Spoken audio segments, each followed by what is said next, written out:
Bienvenue au Proprio Podcast, le rendez-vous des passionnés d'immobilier multirésidentiel et commercial où on dit les vraies affaires. Des chroniqueurs, des invités, des discussions franches, nos opinions sans filtre. Pour les investisseurs, développeurs, promoteurs et proprios engagés. Animé par Michael Faleski et Karine Mercier. Le Proprio Podcast où l'on parle immobilier.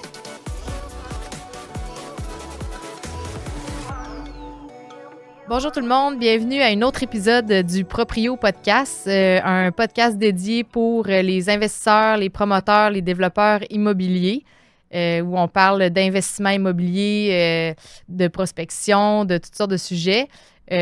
Aujourd'hui, on va vous donner nos trucs et nos astuces là, pour, on en a 8 en fait, pour la levée de capitaux. Mais avant de commencer, on aimerait remercier Wi-Fi Québec, notre commanditaire du podcast.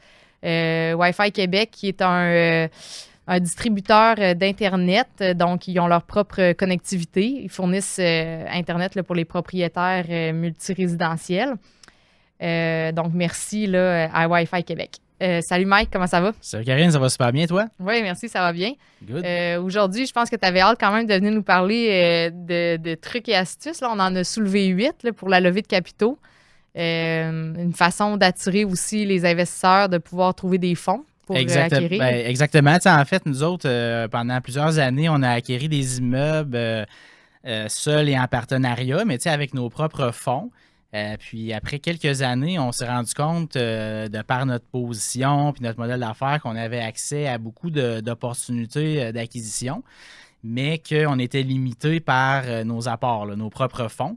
Fait que là, on a regardé qu'est-ce qu'ils faisaient à gauche, à droite, tout ça, on a parlé avec des gens, puis on s'est rendu compte que une des façons de pouvoir supporter notre croissance puis de pouvoir saisir les opportunités qu'on avait, malgré le fait qu'on avait des fonds qui étaient restreints, mais c'était de s'associer, aller chercher des partenaires financiers ou lever des fonds, lever des capitaux, là, peu importe comment qu'on l'appelle. Fait qu'aujourd'hui, on voulait jaser un petit peu de 8 trucs qu'on a à donner là, à des gens qui regardent cette option-là ou qui le font un petit peu. Puis nous, ça fait à peu près 2 ans à proprement parler, qu'on peut dire qu'on lève on a peu toujours plus, eu des partenaires avec nous. C'est juste que là, on a tellement d'opportunités. Je veux pas la prospection. Pour ceux qui n'ont pas écouté notre épisode, d'ailleurs, ça fait partie de notre core business.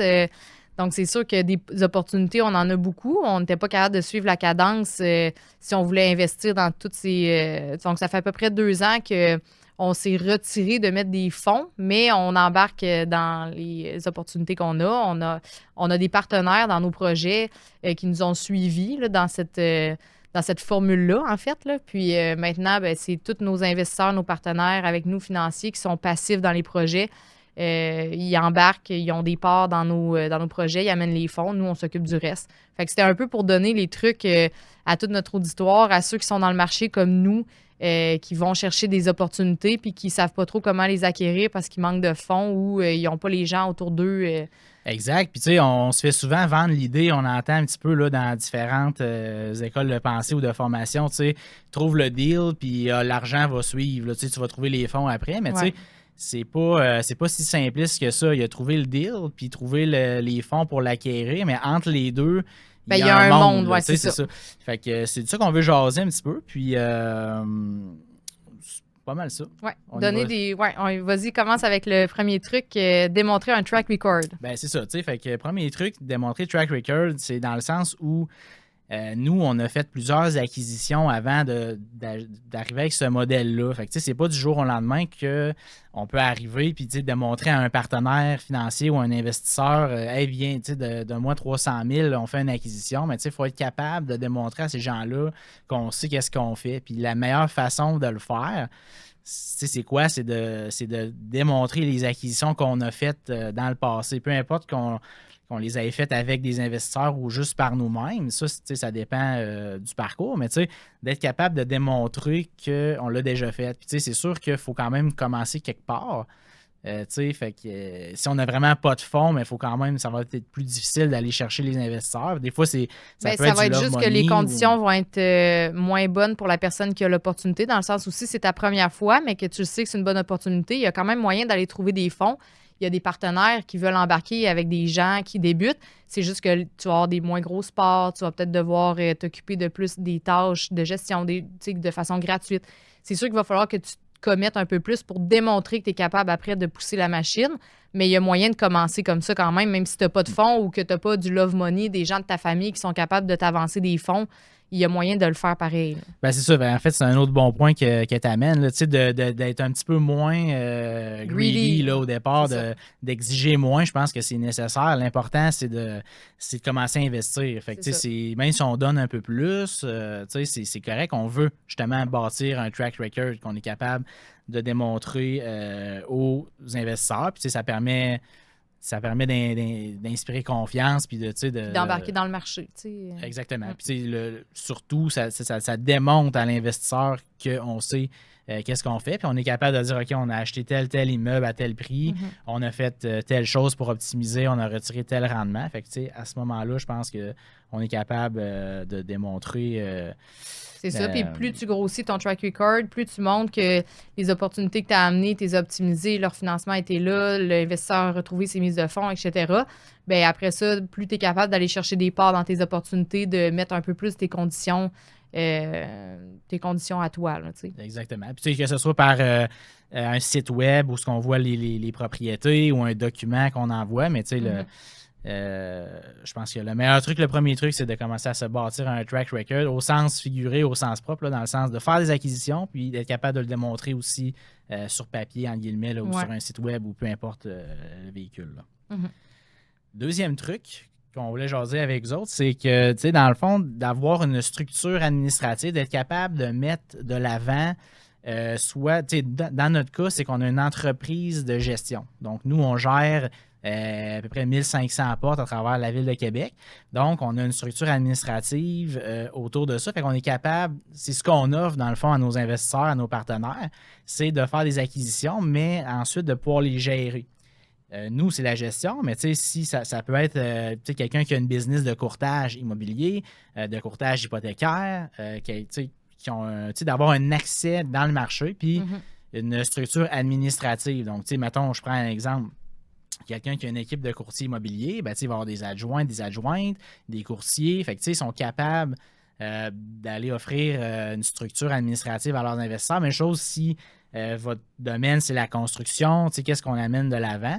Donc, des fois, c'est plus facile d'avoir déjà des employés en place, une structure qu'on peut offrir pour intégrer les immeubles versus de s'occuper de tout. Ben, c'est que les gens, souvent, ils vont peut-être pas penser qu'ils ont justement cette structure-là qu'ils peuvent utiliser. Là. Quelqu'un qui a sa propre compagnie de construction, il va pas nécessairement penser qu'il peut utiliser ses employés dans cette compagnie de construction-là pour optimiser, d'aller chercher des opportunités puis d'aller les mettre à terme.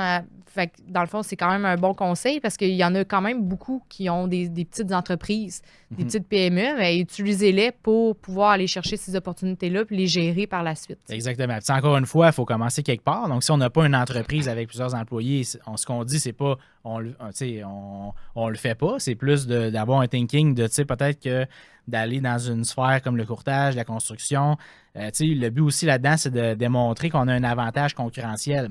Nous, encore une fois, je l'ai dit, c'est la gestion. Donc, on est dans le marché, dans le day-to-day. On parle à des propriétaires à la semaine longue, c'est ça. Quelqu'un qui serait courtier hypothécaire, c'est un petit peu la même chose. Lui, il va être capable d'aller donner de l'avantage concurrentiel sur le financement. Il va être spécialisé là-dedans. Quelqu'un qui aurait une business de rénovation, construction, c'est la même chose. Il va être capable d'optimiser les immeubles en rénovant les logements avec son entreprise. C'est ça. Peut-être que cette personne-là va se spécialiser plus dans le terrain ou dans la construction neuve aussi. Ça va être son avantage concurrentiel. Fait que de se positionner un petit peu, de trouver un petit peu sa niche, son avantage concurrentiel, puis de se plugger, entre guillemets, là, dans le marché.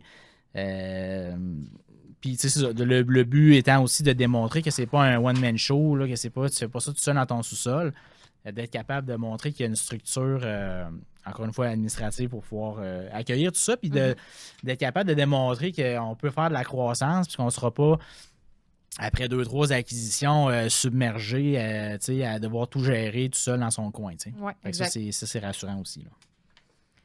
Troisième truc, avoir un système de prospection. Je pense que je vais te laisser parce que c'est ton dada. Oui, bien, je pense qu'une des raisons pourquoi les investisseurs, mettons, font affaire avec nous, ou l'une des raisons pourquoi on est capable de lever des capitaux en tant qu'investisseur, pas nécessairement nous, mais tout le monde qui le font, c'est de se positionner comme étant le générateur d'opportunités. Parce que pourquoi que les gens investissent avec toi?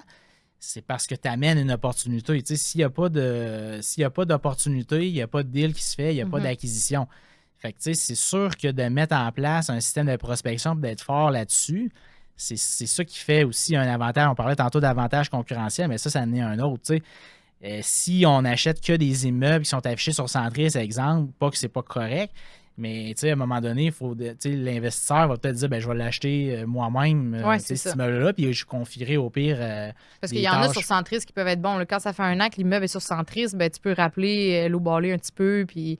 Fait qu'on dénigre pas ça, mais ça reste qu'il faut trouver une autre façon de le faire. Puis pour ceux qui n'ont pas écouté notre premier épisode sur la prospection, allez-y, là, on donne 10 trucs là, pour on dit carrément tout ce qu'on fait là, pour la prospection dans notre entreprise. C'est ça. Fait que c'est ça. C'est vraiment de se positionner avec la personne qui amène le deal. Je pense que nous, c'est comme ça qu'on est allé chercher des partenaires financiers. Sinon, je ne vois pas comment on aurait pu avoir, mettons, cette croissance-là ou aller chercher des investisseurs. Ouais. La prospection, c'est aussi au niveau des relations. Tu peux avoir de la prospection passive, c'est-à-dire que plus tu te bâtis des bonnes relations avec des courtiers, d'autres investisseurs, donc qui sont carrément comme compétiteurs, mais qui ne vont pas nécessairement acquérir le même genre d'immeuble ou de terrain ou faire le même genre de projet.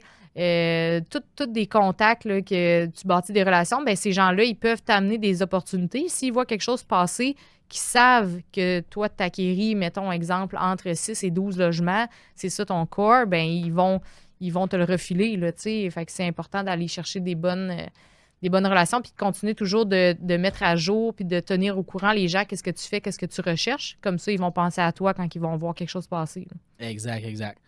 Donc, on y va avec le 4e truc, c'est quand même un gros truc, faire une bonne analyse financière, puis une bonne présentation, d'avoir des bons documents pour présenter le deal aux partenaires potentiels. Il y a plusieurs points là-dedans. Parce qu'il ne faut pas oublier aussi que les gens qui vont trouver les opportunités, on est dans le monde de l'immobilier, mais les gens qui vont investir, qui vont vouloir embarquer, c'est pas nécessairement des gens qui baignent dans l'immobilier. Là. Fait qu'eux, ils vont rien comprendre ou comprendre un peu. Là. Et il y en a qui ont des entreprises, il y en a d'autres que c'est mettons, un spécialiste là, médical ou un médecin. Là, lui, si tu lui parles d'immeuble, d'optimisation, il va rien comprendre. Là. Exact. Fait que ça va être important d'être capable de vraiment vulgariser nos analyses financières, nos documents. Dans la mesure du possible, d'être capable de l'expliquer autant à quelqu'un qui serait actuaire ou dans le domaine financier que quelqu'un qui est purement néophyte, là, justement, quelqu'un qui est dans le domaine médical ou autre. Fait que, d'être capable de venir s'adapter à son auditoire, je pense que ça, c'est vraiment important. Ouais. Aussi, d'être capable de répondre à toutes les questions. Il faut connaître les chiffres par cœur, il faut connaître son marché par cœur. Ça, je pense que c'est essentiel, puis c'est comme ça que les partenaires vont vous adopter, en démontrant qu'on est en contrôle et qu'on sait ce qu'on fait. Puis c'est aussi pour ça aussi de se bâtir un track record puis d'avoir déjà une coupe d'acquisition derrière la cravate. Ça va faire en sorte qu'on va être capable justement d'un petit peu maîtriser les paramètres, d'être capable de très bien les expliquer. Un autre petit truc qu'on voulait jaser, c'est quand on fait des projections, on prévoit tout le temps, au final, on demande un montant, une mise de fonds à l'investisseur. Puis là-dedans, je pense que c'est important de se prévoir, des fois, de penser à mettre un buffer pour éviter les cash calls. Fait que, mettons, on a la mise de fonds bancaire, on a mettons, les frais d'acquisition. Si on prévoit des travaux qui ne sont pas nécessairement financés, il faut les poter, entre guillemets. Fait que ça rentre dans la mise de fonds. Prévoir un fonds de roulement aussi, parce que après avoir visité l'immeuble, il y a peut-être des appartements que si les locataires déménagent, il va y avoir des réparations. Puis c'est pas vrai qu'un immeuble bien entretenu, il se passe rien. Là. Je veux dire, nous, on en gère vraiment beaucoup, là, des immeubles. Il y a toujours quelque chose qui arrive. Il va toujours avoir un tuyau à quelque part qui va briser, un clapet qui va faire qu'il va y avoir un refoulement ou peu importe. Il y a toujours quelque chose qui se produit qu'il va falloir que tu mettes un 1 000, 3 4 000 dans un logement. C'est vraiment important d'avoir un fonds de roulement parce qu'après ça, là, si tu n'as plus de fonds, il faut que tu te revires vers tes investisseurs, tu demandes un cash call. Là, c'est sûr que en tout cas, c'est pas bon pour. C'est ça. Il y a moyen d'avoir des marges de crédit des fois en place, etc. Ouais. Mais c'est vraiment de prévoir tout dans la mise de fonds qu'on demande à l'investisseur, de sorte que lui, il met un montant. Puis c'est le seul montant qu'il met. On n'a pas besoin de faire un cash call, on n'a pas besoin de redemander des fonds s'il y a des petits imprévus, quoi que ce soit. C'est sûr que là, on ne parle pas de s'il y a quelque chose de majeur qui n'était pas prévu. Mais justement, d'essayer de tout prévoir le plus possible dans la mise de fonds. Puis en même temps, pas non plus demander un extra de 50% parce que là, ça va venir jouer sur le rendement aussi. Là, fait qu'il faut quand même bien balancer les deux, mais de vraiment pas oublier d'éléments. Comme nous, on fait, quand on veut estimer les travaux avec le programme APH Select énergétique, c'est sûr qu'on estime les travaux tout le temps un petit peu plus chers. Puis advenant le cas où finalement c'est 50, 60, 70 000 de moins, on ne laisse pas l'argent dans le compte. On fait une remise déjà à l'investisseur qui a investi avec nous, de sorte qu'il retrouve une partie de son argent au lieu de laisser ça dans le compte de banque. Fait que ça peut être une belle façon, mais c'est ça, de ne pas trop estimer à la hausse non plus, parce que là, comme tu viens de dire, ça va faire augmenter la mise de fonds totale. Là, exact. Fait que, autre élément important quand on fait une analyse financière, qu'on veut présenter ça, c'est d'être capable de garder ça simple. Je pense que l'essentiel, de bien comprendre ces chiffres, mais pas... Des fois, on voit des gens qui utilisent des chiffriers qui ne maîtrisent pas nécessairement à tout casser, des gros chiffriers, tout ça. Des fois, c'est important de ramener ça simple, d'être capable. Je pense qu'il faut connaître qu'est-ce que la banque va regarder. Donc, être capable de calculer le financement qu'on a au jour zéro sur l'immeuble qu'on achète, avec, mettons que ce soit par un ratio de couverture de dette, dépendamment si on fait des calculs en APH Select, en conventionnel, en SCHL standard, peu importe.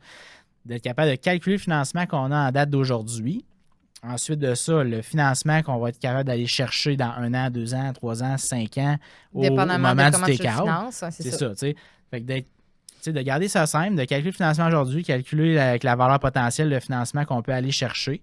Puis, de toujours être à l'affût, justement, des financements. Ça, c'est important parce que c'est ça qui va venir dicter comment on estime c'est ça, se tenir au courant des programmes, puis des mises à jour qu'ils vont faire, puis des fois, il y a des rumeurs sur le marché, surtout ce temps-ci par rapport à la SCHL, c'est d'être au courant de tout ça, là, de discuter avec des courtiers hypothécaires, discuter avec des gens dans le marché qui font du financement pour te tenir à jour, pour être capable de démontrer aux investisseurs, aux gens qui vont participer au projet, que tu connais ton marché. Là. Tu sais qu'est-ce qui s'en vient, tu es capable d'anticiper. Là. Exact.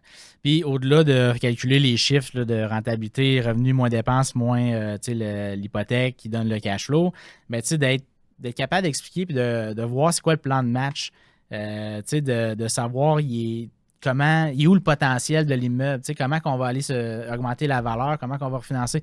C'est-tu en augmentant les revenus, en implantant Internet, en faisant une conversion de chauffage, en ajoutant un logement. Donc vraiment, cibler le plan de match, de voir comment on va atteindre le potentiel de l'immeuble qu'on veut aller chercher. Puis une des choses, je pense, la plus importante que les partenaires, les investisseurs veulent savoir, c'est le retour de leur investissement va être quand. Donc, vraiment, 2 choses en fait. Savoir c'est quand je vais retrouver ma mise de fonds, puis c'est comment, c'est quoi le plan. T'sais? Fait que ces 2 choses-là, c'est vraiment d'être capable de répondre à ça. Je pense que c'est primordial si on présente un deal à des investisseurs. L'investisseur met 500 000 aujourd'hui, mais c'est quand, si on prend un achat conventionnel, on le met sur 1 an, on vise à rembourser la mise de fonds dans 1 an. Si c'est dans 5 ans, c'est au moment du refinancement dans 5 ans. On est capable d'identifier c'est quand qu'on retrouve l'argent. Fait que ça, c'est une des questions les plus posées par les investisseurs. Puis aussi, on parle souvent de rendement, de tri, de taux de rendement courant. Des fois, on se perd un petit peu là-dedans. Là, on présente un tri, mais là, des fois, on ne sait pas toujours ça veut dire quoi un tri. C'est pas tout le monde qui sait c'est quoi un taux de rendement interne, etc. Fait que nous autres, on aime ça garder ça simple. Puis, dans le fond, de présenter le cash flow, la capitalisation, la prise de valeur annuelle divisée par notre mise de fonds, qu'on le met sur 1 an, sur 5 ans, on fait une moyenne 5 ans, peu importe, on présente le rendement de cette façon-là. En fonction des parts de l'investisseur, évidemment. Ouais. Fait que souvent, on voit toutes sortes de calculs, toutes sortes de façons de calculer le rendement, mais je pense qu'il faut garder ça simple, cash flow, capitalisation, prise de valeur, c'est ça ton rendement en immobilier. Là, c'est ça. On garde ça assez simple. Après ça, si toi, t'es un calé des chiffres, tu peux le faire, mais essaye de ne pas trop perdre la personne à qui tu te présentes. Là. Absolument, c'est ça. Fait que c'est beaucoup de petits points dans un seul truc, là, celui de faire l'analyse financière et de faire une belle présentation. Mais c'est important. C'est ça. Garder ça simple, aller vraiment à l'essentiel, ce que l'investisseur veut savoir, c'est quoi le rendement, c'est quand je retrouve mon argent. Puis si on est capable de bien vulgariser ça, on est déjà bien parti pour la présentation. Ensuite de ça, notre 5e truc, construire un bon réseau de contacts, mais vraiment dans le sens d'avoir une équipe autour de soi pour gérer l'acquisition. Ouais. On tombe en offre acceptée, il faut tout de suite avoir, exemple, on a l'évaluateur à qui on envoie le dossier, on a, mettons, notre gars d'environnement. Tu as des étapes à faire. Une fois que tu es en offre d'achat acceptée, les délais, ils startent, tu as des étapes, ben, c'est qui va t'aider là-dedans? Ben, là, il faut que tu te fasses ton réseau. Il faut que tu aies tes spécialistes qui te suivent, que tu leur envoies le dossier, puis ça va vite. C'est ça. Tous ces professionnels-là, directeurs de compte, avocats pour la convention, avoir son inspecteur. Donc, d'avoir une équipe avec qui on est habitué de travailler. Comme ça, quand on a une opportunité... Ça peut même aller avoir un entrepreneur, un constructeur que tu connais, si tu as des travaux à faire ou que même ça peut être un plombier, un électricien, là, si tu as des conversions de chauffage, si tu veux faire changer, rajouter des thermopompes, ben c'est important. Là, tu peux déjà commencer à te faire des soumissions. Fait que quand tu connais ces fournisseurs-là, quand tu as des bons contacts, ben ça va vite les répondre rapidement. Ils savent que tu es sérieux. Exact. Fait que, tu sais, de se monter tranquillement pas vite une bonne équipe, puis en faisant, oui, des acquisitions, mais aussi en faisant un bon réseautage, etc., pour avoir les professionnels autour de soi. 6e truc, trouver des investisseurs en amont. Fait que souvent, c'est ça, comme on disait d'entrée de jeu, les gens, on entend, OK, tu trouves le deal, puis après ça, comme par magie, les investisseurs vont être là. Mais par expérience, nous autres, c'est pas tout à fait comme ça que ça fonctionne. C'est ça. Fait que, tu sais, nous, on pense qu'il faut vraiment comme identifier des investisseurs potentiels, être en relation avec eux, leur expliquer notre modèle d'affaires, comment qu'on fonctionne. Avant même d'avoir un deal, on rencontre ces gens-là, on regarde s'il y a un fit, comment qu'on peut voir si on peut investir ensemble. Puis une fois que ces gens-là, on les a rencontrés, on se connaît. Puis prenez note de c'est quoi leur horizon, puis c'est quoi le montant aussi qu'ils vont être prêts à mettre. Ouais. Est-ce qu'ils sont prêts à mettre 500 000 dans 6 mois? Sont-ils prêts à mettre 1 million maintenant? C'est vraiment important parce que quand tu vas commencer à avoir des opportunités qui rentrent, ben là, c'est OK, c'est à qui je le présente, qui est prêt, quel investisseur qui fit avec cette opportunité-là, c'est vraiment important. Là. Oui, exactement. Puis tu sais, quitte à avoir carrément une liste avec nos investisseurs, même si vous en avez 5, 6, si vous en avez 200, peu importe, d'avoir une liste, c'est quoi à peu près les critères que la personne recherche, les fonds disponibles, etc. Ça va aider à voir qu'est-ce qu'on cible comme immeuble, puis qui qu'on contacte pour tel immeuble qu'on va avoir trouvé. Fait que ça c'est un autre... Faire des mises à jour avec eux, même si ça fait 6-8 mois que vous n'avez pas présenté d'opportunité ou que ça n'a pas fonctionné, bien, faire une mise à jour, parler-leur, trouver-leur une façon de leur parler, voir s'ils sont toujours disponibles, ils veulent toujours investir. Comme ça, quand l'opportunité se présente, bien, ça va vite pour faire embarquer le partenaire avec. Exactement, c'est ça. Fait que, une fois on les tient informés, tout ça. Puis comme ça permet de ne pas arriver, on a un deal, puis là, on a une semaine pour trouver les fonds, on ne sait pas qui contacter, tout ça. Fait que, d'avoir travaillé ça en amont, ça nous permet vraiment de venir juste à poser les deux. Là, trouver l'investisseur, trouver le deal en même temps, puis connecter les deux. 7e truc. Oui. 7e truc, le reporting. Ben là, ça, c'est une façon, en fait, c'est un peu au niveau de l'administration, mais des immeubles, là, parce que là, on parle d'acquisition d'immeubles ou de terrain ou de développement. Mais c'est important d'être capable de faire des rapports aux investisseurs. C'est-à-dire qu'une fois qu'ils ont mis 500 000 dans un projet, ils ne veulent pas vous entendre parler juste dans 1 an ou au refinancement dans 5 ans. Vous achetez un immeuble, il y a des humains là-dedans, c'est de la brique, c'est vivant. Ils veulent savoir c'est quoi la santé financière de leur investissement. C'est important d'être capable de leur fournir des états financiers, soit mensuels, trimestriels, d'être capable aussi à la fin de l'année, si vous êtes en indivision ou vous faites une compagnie, bien, c'est important d'être capable de se revirer vers leur comptable pour qu'eux, sur leur rapport d'impôt, il y ait tous les chiffres, ce soit clair, vous êtes capable de répondre aux questions du comptable.